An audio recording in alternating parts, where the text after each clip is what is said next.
Hello, everyone. Welcome back to another edition of What's Happening Now with CNI Solutions. As always, remember to like, share, and comment on this broadcast live, as there could be some information in here that may not just only be useful to you, but perhaps to a neighbor or a relative or a friend. All right. So coming up, we do have our community lunch and learn that will be in Searcy Homes here in Huntsville, Alabama, on November on May 20th from 11 to 2. If you're going to be in the area, if you're in town, please come on down. I have a host of vendors who's going to be there. We're going to have Campbell down there. We're going to have Boss Women on a Mission down there. We're going to have one-on-one technical college down there. We're going to have P3 pushing purpose for power down there, and we're also going to have I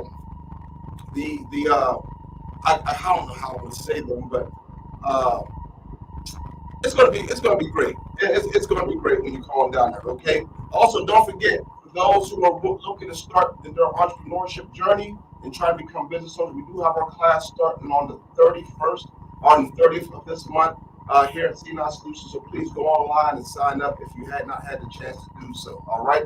So tonight in the studio with us we have Miss Lillian Cooke with Dylan's Dog. Lillian, welcome. Thank you. Good. So talk to us a little bit about Dylan's Dogs. Okay. Dylan's Dogs is a nonprofit that works with people who have been diagnosed with type 1 diabetes to help them purchase a diabetic alert dog. Okay. Why dogs? Because a dog's sense of smell is 7 to 10 times greater than a human, and a dog can alert a type 1 diabetic as to when their blood sugars go too high or too low. Wow. I'll tell you right now, this is the first time I've ever heard of that. So how did Dylan? I believe that's who the organization is. How old was he when he got diagnosed? Dylan was 5 years old when he got diagnosed. It was in kindergarten. He was telling his teacher he was thirsty, so she would let him go to the bathroom, and then he would come back and he was thirsty again, and she would let him go to the bathroom when he needed to. So she really got tired of that and thought he was just trying to get out of going to class. So she was talking in the teacher's lounge one day. The school nurse overheard her and said, "Send Dylan to my office." So she did. The nurse interviewed Dylan, found out what was going on, and released him to go back to the office. But then she called Dylan's parents and said, "I need you guys to come to my office and consult with me." So they went to see the nurse, and she said, "I think your child has type 1 diabetes. I have a monitor. Can I test his blood sugar?" And they said, "Yeah." So she called the Dylan, she tested his blood sugar, and the monitor read high, which meant it was too high for the monitor to even read or give him a number. Wow. She said, "Take your child to the ER now." So they took Dylan to the ER. Almost a week later, he's released from the hospital, diagnosed as a type 1 diabetic at 5 years old.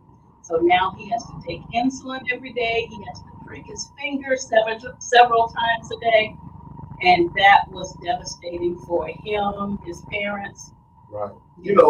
And hearing that story, that kind of almost, dispels, this myth about diabetes, because everything I've heard is always talking about you gotta watch what you eat, you gotta do this. Here it is, a child at 5 years old, he's getting type 1 diabetes.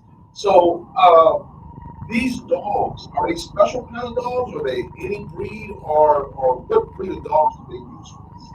There are various breeds that are used. The trainers determine which dogs are feasible to be a service dog. For some reason, the trainers have been trained to do this, and so they can look at a litter of puppies when they're a certain age and determine by the personalities which one are trainable to be a diabetic alert dog. And it's various breeds. So do the diabetic alert dogs, do they normally start them from puppies? Or for instance, say if I had a dog, I have my dog on Scruffy, and Scruffy's been in the house now for about 2-3 years. Could Scruffy become trainable to be a diabetic alert dog? That's a possibility. Most trainers don't want to do that because Scruffy has some really bad habits right now. It's easier to start with a new dog that hasn't developed those bad habits. there's a possibility Scruffy could be trained. Well, Scruffy, I apologize, dog. I thought I was going to find you a good home, but looks like you stuck with me, bro. So how long have you been doing this? I've been actively involved for about 5 years now, a little bit less than 5 years. I started in 2018, really working with Dylan's dogs for diabetes. Okay, and do y'all mainly focus here in the Huntsville, Alabama area, or do y'all spread out, across the tri-state area? We spread out across the U.S. Oh, wow. Yes. All right. We are, according to our charter, we are stationed in Harvest, Alabama, but our website, we get hits from all over the U.S., and we have placed dogs all over the U.S., in Michigan, in Arizona, in Pennsylvania, in Georgia, all over Alabama also. Yes. Hey, that is awesome. Hey, viewers, those out there watching, hey, if you know someone who might happen to have diabetes type 1, and I'm sure it works for type 2 too.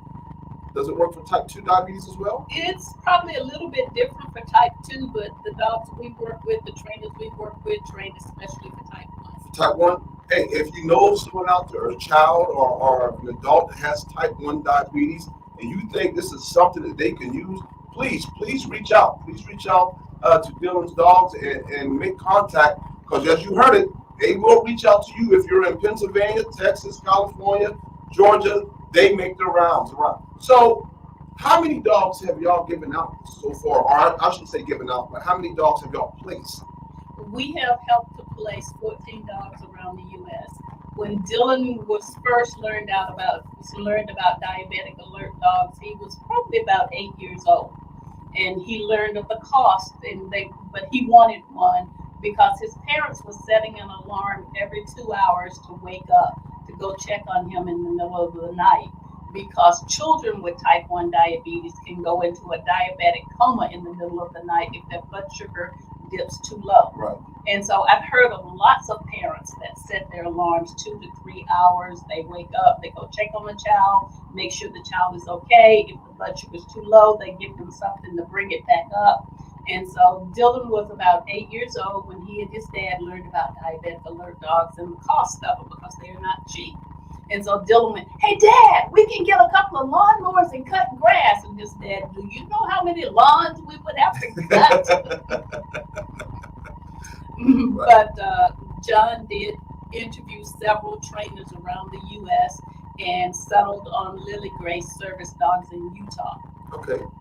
So Lily Grace talked to them, took their application, signed a contract with them, and started training a dog for Dylan. Okay. So I heard what you mentioned, that when Dylan said we can cut some grass to raise this money because dogs aren't cheap.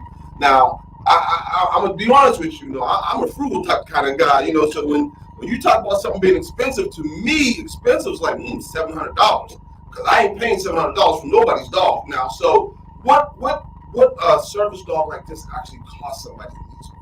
Before I answer that question, let me ask you a question. Okay. Would you pay $700 to save the life of your child? For my child? Well, it depends. Now let's wait a minute. So I got a couple of them that I don't know. But yeah, I would. I'm playing. If you out there watching, sons, I love you. Yes, I would. Okay, it depends on how much training the dog gets, because there's such a thing as basic training, mid-level training, and advanced training. So the average cost of a dog is between $10,000 and $20,000, depending on how much training. Because you purchase the dog from a breeder most of the time. Sometimes there's an exception. Then you've got to do all the vet bills. The dog gets the shots and everything. You've got to feed the dog. Then you've got my services to train the dog. I don't train the dogs, but the trainer's services to train the dog. And usually the minimum time to train a dog is 6 months. So it can take between 6 months and 2 years. We did have a client that had 3 type 1 diabetic children in one family, and it was a special training for one dog to alert on all 3 of those children. Wow. Boys, I tell you what, for those out there who are listening, and you know me and you know the Fry Sons, Y'all lucky y'all didn't get type 1. That's all I got to say. so, so, so, uh, this, I got to tell you, I never heard of this.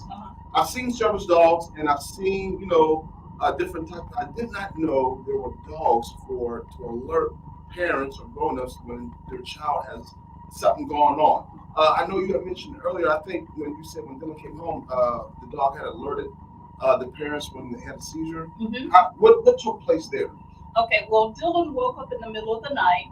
Not sure if the dog woke him up or his continuous glucose monitor woke him up, but something woke him up to let him know that his blood sugar had dropped too low.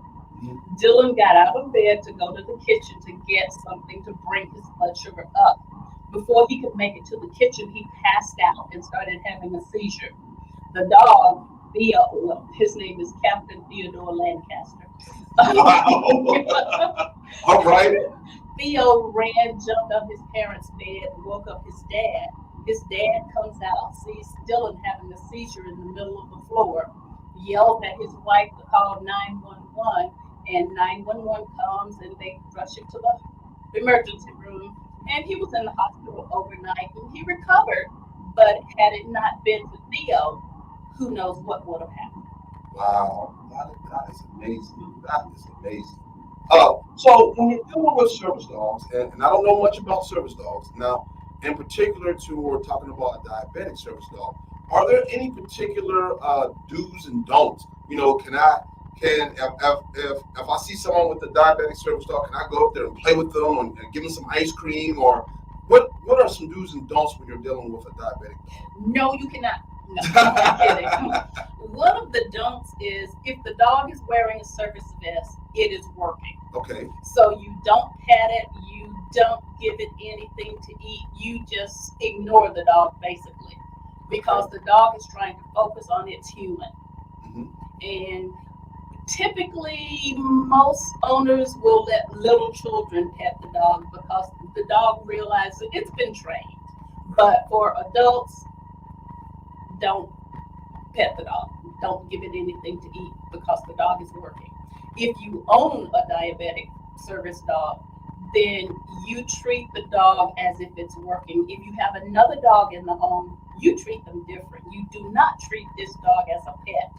And that's one of the things we learned. One of the first dogs that we placed, the family never treated it as a working dog. They treated it as a pet. And so the dog didn't live up to its potential of alerting on the child. And to me, that's a waste of money and it's not doing what it's supposed to protect the child. So, all right. So I got to ask this question. Of course you do. How do you not treat the dog like a pet? But I mean, it almost sounds inhumane. Like, oh no, you stay right there. You can never come in this living room. How do you not treat it as a pet? You set boundaries just like you do with your children. Okay.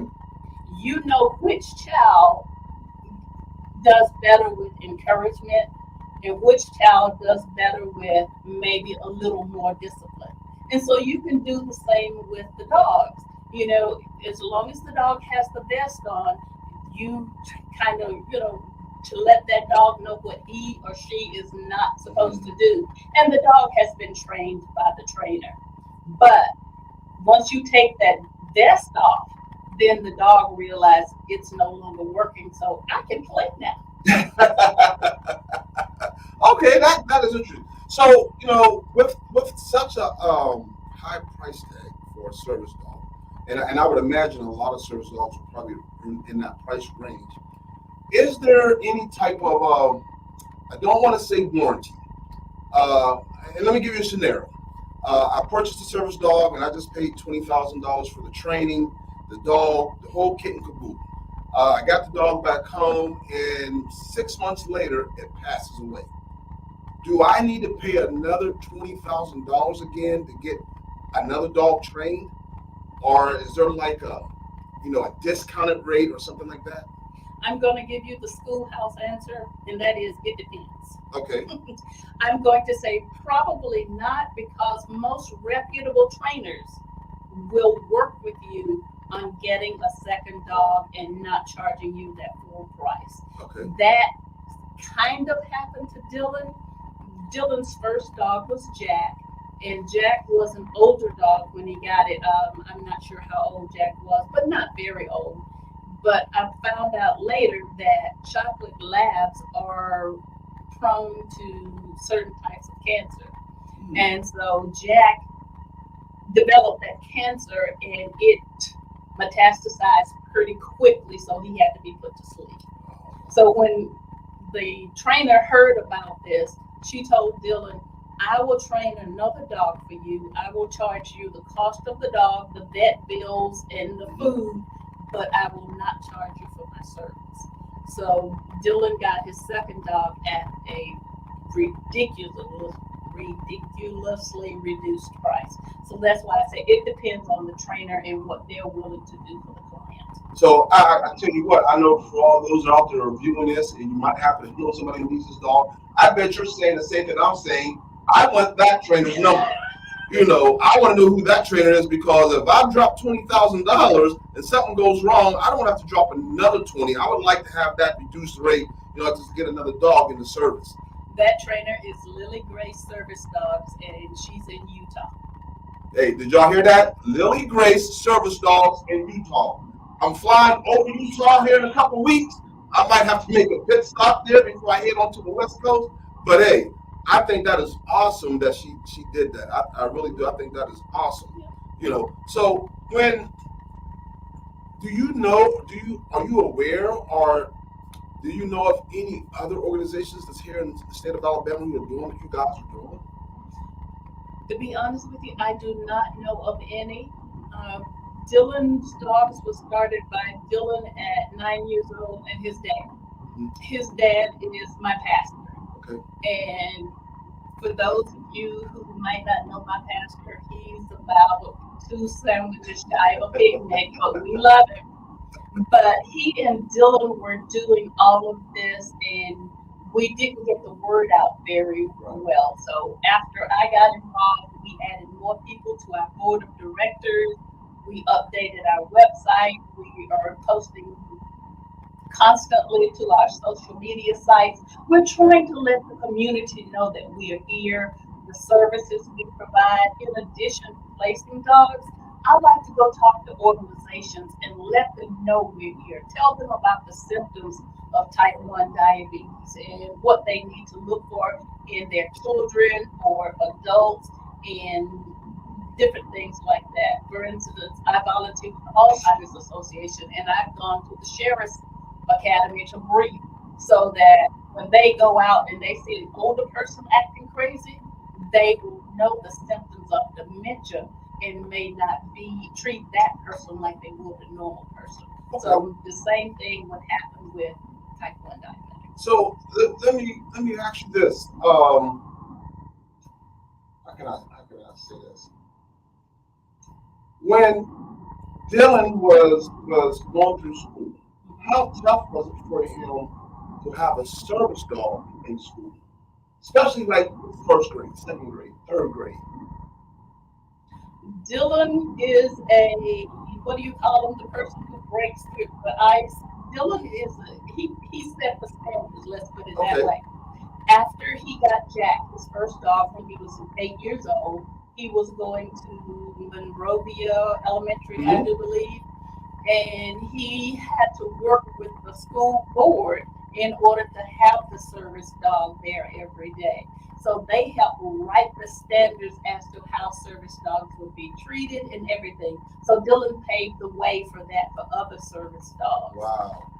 When I'm not sure if Jack had a student ID, but Theo has a student ID that says Captain Theodore Lancaster, and Dylan went to Sparkman High. Now he's at UAB, and so Dylan has a college ID that he wears just like Dylan. Theo has one. That is amazing. I tell you, I'm just flabbergasted about this because I've never heard of such a thing, and I think that what Dylan's Dogs is doing, and if there's other organizations out there besides Dylan's Dogs is doing the same thing, what y'all guys are doing is terrific. I mean, because it is definitely that is something that's needed. And I would have not known what to think if one of my child had type 1. And I wouldn't know how, I'd be on pins and needles all the time. You know, I'd always be awake. You know, I'd have to rotate in shifts. Like, hey, I got from, you know, midnight to 6 in the morning. You got from 6 to midnight, just to make sure that we're watching our child to ensure nothing was going on. And I've never heard that you can get a service dog. So, growing up, you know, from the low to moderate income communities, how does somebody who's from a low to moderate income community who happens to have a child who's type 1 diabetic, how do they get a service dog like this when their income doesn't allow them to pay $10,000 to $20,000? Okay. They should go to our website, which is dcubed.org. Okay. So let me tell you how we came up with dcubed, and then I'll go back to the All right, okay. please do. Please do. Dylan was in 3rd grade when he got Jack. Okay. And when the trainer said, you need to start a 501c3, especially if you want to help other people. That way donations are tax deductible. So Dylan is in 3rd grade. They're learning about squares and cubes. And so he goes, Dylan's Dog's Diabetes, DQ. So that's how so that's our website, dcubed.org. So if you go to dcubed.org, click on the contact, fill out the information, and hit send. It will come to my email address. I will respond to you. We can talk about what is required. We can talk about the process. And if a client, a parent, an adult wants to pursue purchasing a diabetic alert dog, I walk them through it. Outstanding, outstanding. Hey, viewers, if there's anyone out there who has a question for Ms. Lillian and Dylan's dog, please go ahead and put that in the chat. Our producer will get that to us, and we'll make sure we can get that chat answered as quick as we can. So, how many, if you know this number, I'm not sure if you do or not, but how many type 1 diabetic kids are there in the U.S. right now? I did the research to look at the numbers, and if I remember correctly, about 200,000 kids under 20 are diagnosed with type 1 diabetes each year. And it seems like it's an environmental thing for children. You know, you were talking earlier about eat right, do this. It seems to be an environmental trigger. You know, if you have a bad case of pneumonia or something, and they think that's what happened to Dylan, nobody knows what causes it. But our youngest client was 3 years old. And we worked with their parents to purchase a dog. And so we've worked with 3-year-olds to 50-year-olds. Wow, that is amazing. That really is. That is amazing. Now, you were talking a minute ago about setting a schedule. You were going to be, alert from this time. There are parents to this day, and I've heard about it. They will set an alarm every couple of hours to go check on their child to make sure their blood sugars haven't dropped too low, so they go into a diabetic coma. So can you imagine having a dog so you don't have to do that? Not only is that dog going to help that child live a healthier life, but it's going to help you because now you can sleep. Get some rest. Yes. Get some rest. Wow. Hey, again, viewers, please, if you know anyone out there who's got type 1 diabetes, please share this broadcast and get this information out. Dylan's Dogs is here to help. I love everything that they are doing. I mean, this is just amazing to me to know that here in our own backyard we have an organization that is helping those. You know, the Huntsville community, that there's someone here to help. There's someone here to help. So please reach out. Do not be afraid to make that phone call. Do not be afraid to ask that question, because at this point in time and where we're at, there's no such thing as a dumb question anymore. There's no such thing. All right. How many people are working with Dylan's Dogs, or how many people comprise of the organization, I should say? We have 7 people on our board of directors, advisors, but no one on our board receives a salary. Okay. It is all voluntary time. However, we are working with a grant writer now because we want to do more for our clients. Right. For those low income people that may not have the resources to make the down payment on a dog, because most trainers is going to want the initial $1,000, $3,000 to buy the puppy, get all of the shots and things with the vet, and get it going. You may not have that money. You may not be able to go borrow that money. Right. So I want our organization to be able to make that down payment for you if you can't afford to do it. So we just partnered with a grant writer a few months ago to write some grants for us so we can get funds to help more people. Okay. All right. So I want to go back to something if I can. You talked about, the symptoms that Dylan was having when he was in school. And the teacher just kept going back and forth thinking Dylan was just trying to get out of class. The nurse happened to overhear. So had that nurse not overheard what was going on with Dylan, like this, it could have been something bad for Dylan at that time. So my question is, are children normally tested for type 1 diabetes, or do they have to have some type of symptom that a parent brings them up, oh, he keeps doing this or she keeps doing this, and then they test? Because there's a lot of kids in the community that might be doing something and we're not even thinking anything's wrong with them. So what would be some type of symptoms to look out for if your child is doing this, or if your child happens to get sleepy a lot, or they're stumbling while they walk? Is there anything that a parent can look out for that might want them to say, hey, you know what, let me go get you tested? Mm-hmm. Well, some of the things is excessive thirst, Okay. excessive use of the bathroom because you're drinking a lot. When blood sugars go too high or too low, it affects your cognitive abilities. Okay. So if your child is acting out and they don't normally act out, there may be an underlying cause. But kids are not normally tested that I know of for such things until the symptoms show up. Yeah, the symptoms show. Mhm. Okay. One of the viewers, we got a question out there, says, when traveling, maybe on a plane, do you have to pay expenses for the service dog, like a plane ticket? I do believe you do. Oh, well, there you go. I can tell you, I travel a lot, guys, probably once a month. And there was a one time, or actually two times, I was actually seated beside a dog. He wasn't sitting in the seat, but he was sitting in the aisle where the seat would go. So I was like, oh, okay. Like this. So it was me, the dog, the owner. So rather if they paid for that ticket or not, or they just happened to get lucky and we didn't have no one beside us, but he was there by himself. So that I found that was very interesting. Now, I've never had that question, so my answer may be incorrect, but I know if you want to carry a pet, you in a carrier or whatever, I've known people that have paid for their pet to have a seat.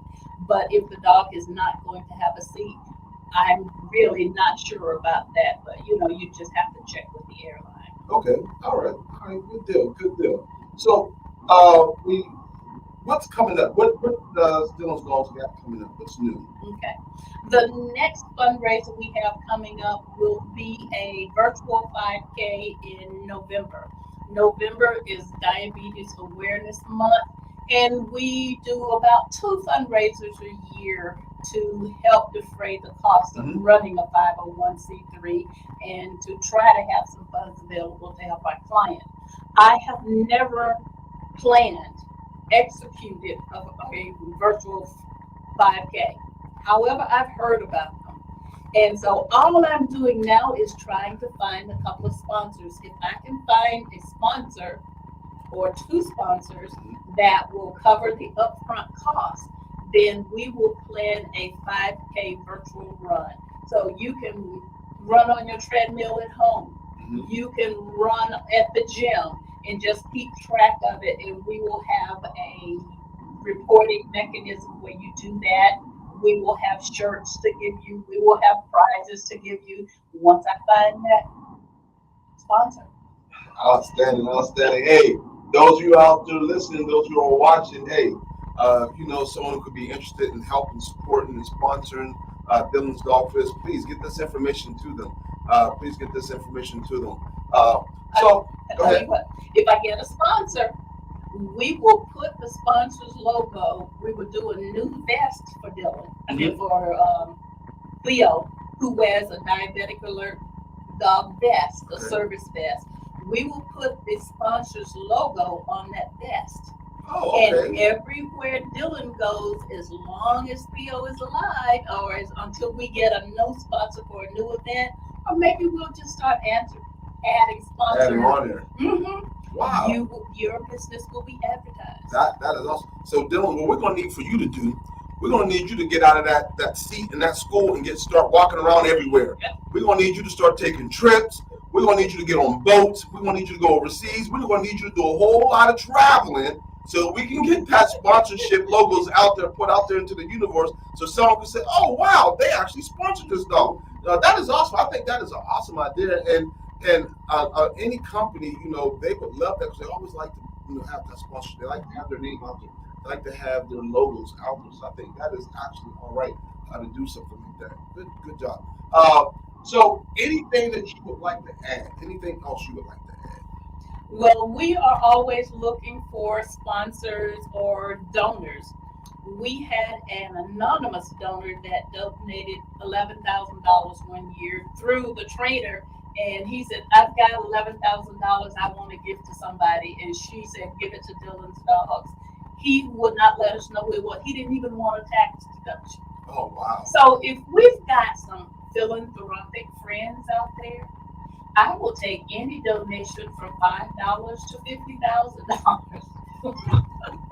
But we also have a campaign we do every year, and this year it's $23 a month in 2023. So you can't donate $50 or $50,000. Right. Can you donate $23 a month?